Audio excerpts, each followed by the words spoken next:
आ गया। कहाँ से आ गया? मैं बताऊं, कैसे आ गया? जो पतंगा शब्द है ये अस्ताचल की ओर जाने वाला है। पतन सन गच्छति आशा पतंगा, जो गिरता हुआ चले, जो अस्ताचल की ओर जाए, जो डूब रहा हो। अगर सूर्य डूबता है तो रात्रि का आगमन होता है, इसीलिए डूबने वाले को अंधेरा हमें दिखाई दे रहा। नहीं, वो दिखाई दे रहा है लेकिन अंधेरा है नहीं, ये कहो। और वो डूबा नहीं है, वो दिख रहा है। ये उतरा, देखिए प्रकाश दिख रहा है, अब वो दिख रहा है। इधर से प्रकाश है, उदित उदय गिरि मंच पर रघुबर बाल पतंगे। इधर का प्रकाश कुछ उधर पहुंच रहा बसंत।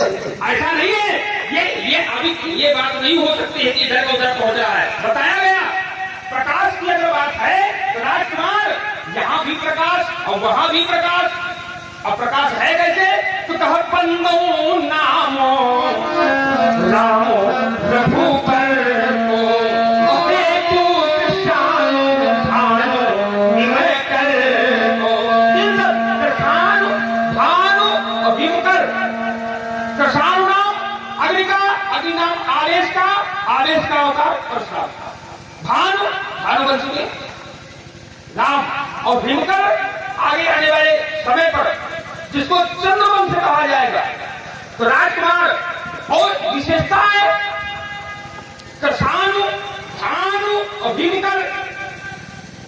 सूर्य की तुलना हो रही है। ये राम के नाम का प्रभाव यहाँ पर बताया। कैसे? तो अगर देखा जाए कि सूर्य अगर एक उदय हो रहा है, तुम कह रहे हो कि एक तो हमें अंधेरा दिखा। अच्छा, तुम देख सकते हो लेकिन किसी को नहीं दिख सकता कि यहाँ अंधेरा है। मैंने से जाना है, जिस समय आपका जो आगमन हुआ, ये बात कोई हल्की नहीं जाएगी, जुड़ेगी कहीं न कहीं से।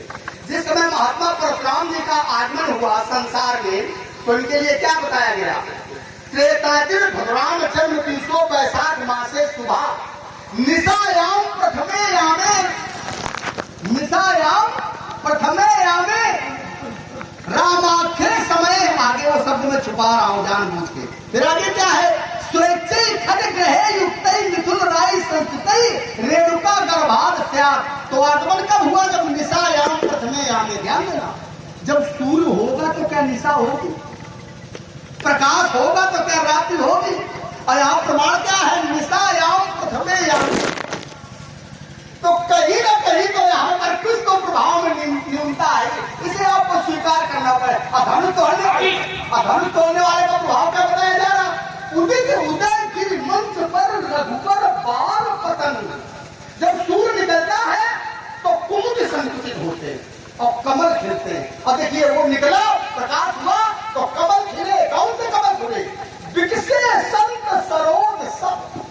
विकसे माने खिले, संत रूपी कमल सब खिल गए। विकसे संत सरोज सब हर्षे लोचन भंग। तो ये प्रभाव है उसका, तो उसके प्रभाव को स्वीकार कर ले।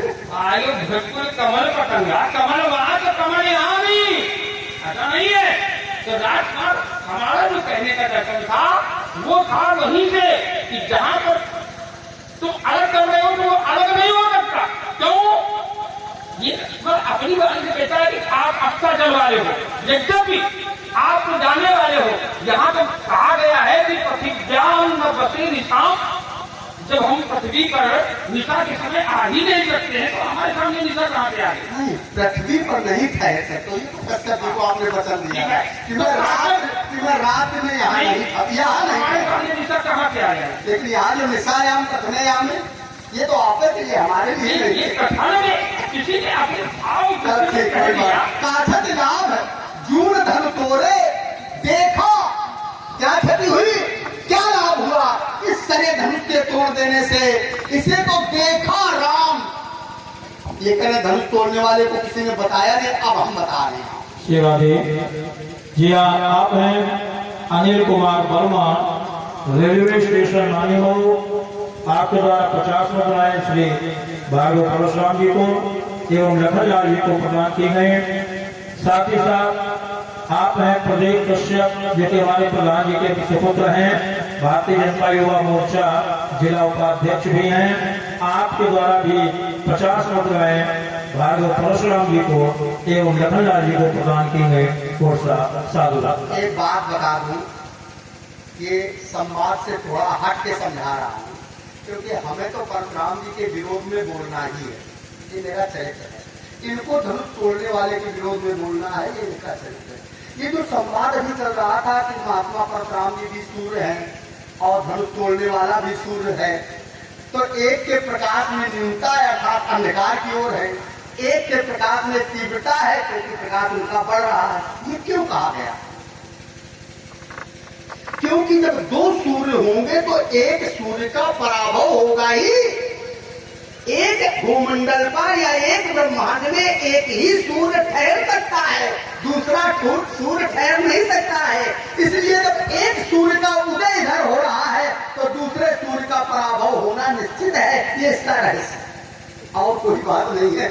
यहाँ पर आप लोग केवल समझते हैं और ये हमें कहना है, इनको क्या कहना है, इनका चरित्र। हमारी दृष्टि में ये है कि जब एक से एक मिल जाएगा तभी वो अपनी पूर्ण शक्ति में प्रकाशक।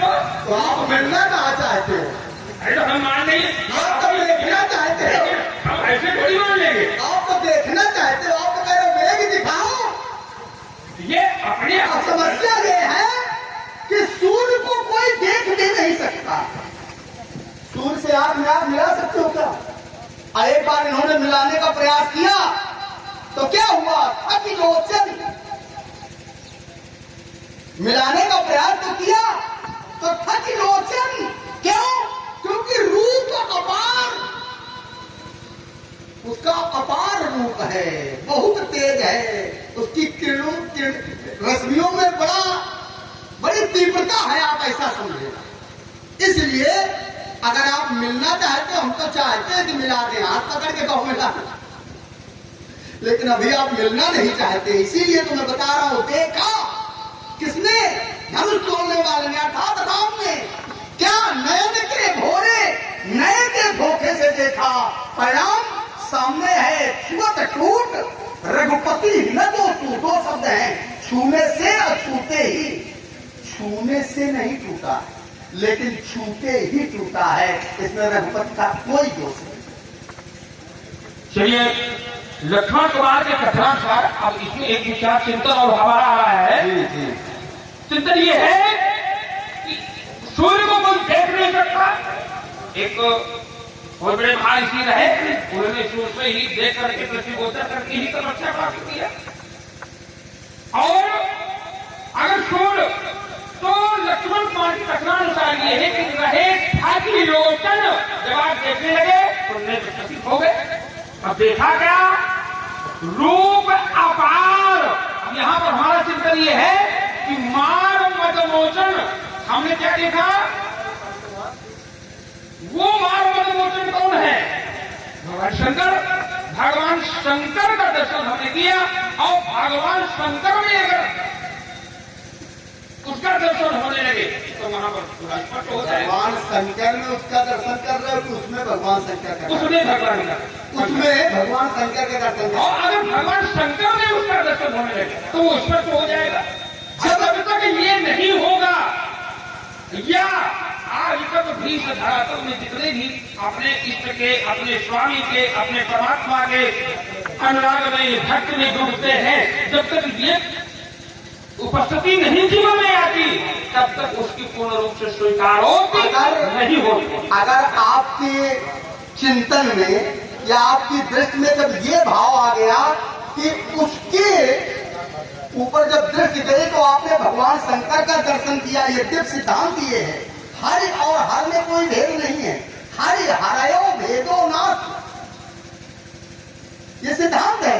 हरि माने विष्णु, हर माने भगवान शंकर। भगवान शंकर और विष्णु में कोई भेद नहीं है। तो हरि को हर दिखाई दे या हर को हर दिखाई दे कोई, लेकिन अगर आपने उसमें हर को देख लिया तो बिल्कुल विरोध नहीं करना चाहिए। इसी बात का तो विरोध है। अगर हमें वही दिख जाए नहीं तो विरोध नहीं। लेकिन जब आप हरि में या राम में आप हर को देख रहे हैं तब तो नमो नारायण हो जाना चाहिए। देखिए, चिंतन करें, जैसे आपने अगर अपने आराध्य का दर्शन कर ले तो वहां पर विरोध कहाँ है? तो संसार समाप्त हो गया। जिस पर हमने देखा उसके प्रति हमारा कोई विरोध ही नहीं है। विरोध हमारा धर्म तोड़ने वाले के प्रति है। बात तो यहाँ है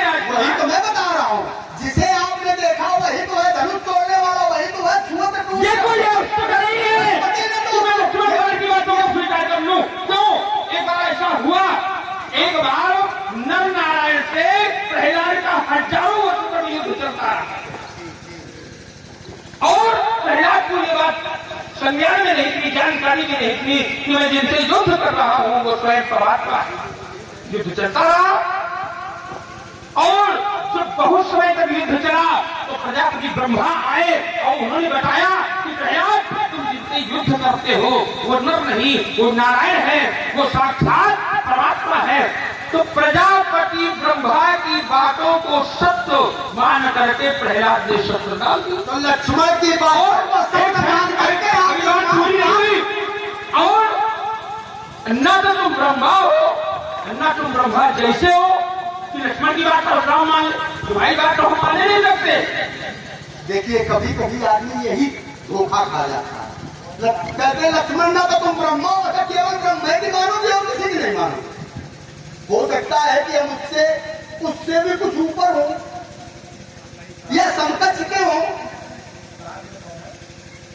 हम अपने मुख से न कहेंगे, लेकिन विद्वानों ने जो कहा वो तो आप समझ ही रहे। वशिष्ठ जी ने अच्छा वेदों की तो मानोगे, लक्ष्मण की ना मानो, वेदों की वो मानना चाहिए। और वशिष्ठ जी क्या कहते हैं, वेद तत्व न बताओ शुद्ध, ये हम नहीं कह रहे, लक्ष्मण की ना मानो, वशिष्ठ जी की नहीं कह रहे, वो जिनसे कह जाए वो माने। आप सुनो भाई, वेदों को तो आपने पढ़ा है, आपके मुख में चारों वेद है, कृता चतुरो वेदा पुरुषता धर्म धनु, ये आपके लिए है। तो आप तो ब्रह्मा जी ने वहां बताया, लक्ष्मण आप बता रहा है, मान लो। अब आप कहते हो नहीं मानेंगे, अब आप अपने पिताजी को न मानो, माता जी को न मानो, तो क्या? अच्छा एक मैं व्यंग्य की एक बात, एक घटना सुना दूं, थोड़ा रस परिवर्तित। दो बालक थे, जैसे लक्ष्मण परशुराम जी में वाक युद्ध हो रहा है, ऐसे ही दो बालकों में वाक युद्ध हो गया और एक शर्त लगा दी गई। शर्त क्या लगी? एक बालक कहता था कि माता का दूध का रंग काला होता है और एक बालक कहता था माता के दूध का रंग सफेद होता है। अब दोनों बालक आपस में लड़ गए, बालक तो बालक लड़ गए। उन्होंने कहा शर्त लगा लो, शर्त लगा लो, शर्त लगा ली। उन्होंने कहा चलो माता जी के पास, माता जी से पूछ लेते हैं। तो माता जी के पास गए और कहने माता जी आज हम दोनों मित्रों में एक शर्त लग गई है।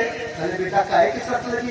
कहे शर्त ये लगी है कि ये कह रहे हैं कि माता का दूध सफेद होता है और मैं कहता हूँ कि माता के दूध का रंग काला होता है, ये मैंने शर्त लगा दी। उन्होंने कहा बेटा तुम शर्त हार जाओगी, माता के दूध का रंग सफेद ही होता है। तो जानते हैं उस बालक ने क्या कहा, हम कैसे हार जाएंगे, हम मानेंगे नहीं तो हार कैसे जाएंगे। हमारी बात इनकी, हम मानेंगे नहीं तो हार कैसे